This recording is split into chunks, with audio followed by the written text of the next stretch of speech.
Aku nggak tahu kenapa durianku ini bisa layu. Nggak masuk akal aja. Padahal dia udah terubus sekali, dan rimbun banget daunnya. Aku ragu nih ada yang sirik dan dengki yang sengaja menyemprot ini pakai herbisida. Karena nggak mungkin mati secara tiba-tiba. Terakhir kulihat masih hijau banget, tapi sekarang bisa menguning dan layu. Pokoknya aku kesal banget. Hilang semangatku jadinya. Ini udah kurawat dengan penuh cinta seperti anak orang lain. Tapi melihat mati begini siapa yang nggak kesal? Di kampung ini memang masih kolot sifat-sifat orang. Aku nanam di ladangku sendiri, bukan di ladangmu. Dan jarak dari perbatasan ada 6 meter. Jadi nggak ada menyalahi dan nggak merugikan siapa-siapa. Dasar anjing, sirik aja kau melihat tanaman orang lain.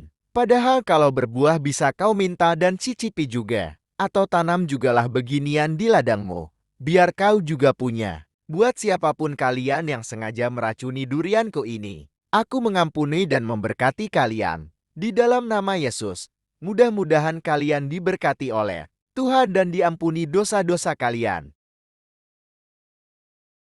Coba kalian bandingkan dengan yang ini. Inilah teman-temannya. Ini nampak segar banget, hijau, rimbun, sehat, dan mempesona. Bahkan lebih mantap dari sinilah kemarin dia. Udah lebih bagus pertumbuhannya dari temannya ini. Tapi bisa kering dan mati pula tiba-tiba. Jujur aja, kalau melihat tanaman tumbuh bagus dan segar begini, semangatku melonjak atau melambung tinggi. Karena inilah harapan untuk masa depan atau masa yang akan datang. Aku mohon jangan lagi kalian rusak atau racuni yang ini. Jangan kau tabur bahan herbisida lagi ke sini. Atau jangan kau semprot lagi dia. Jadi manusia punya hatilah sedikit.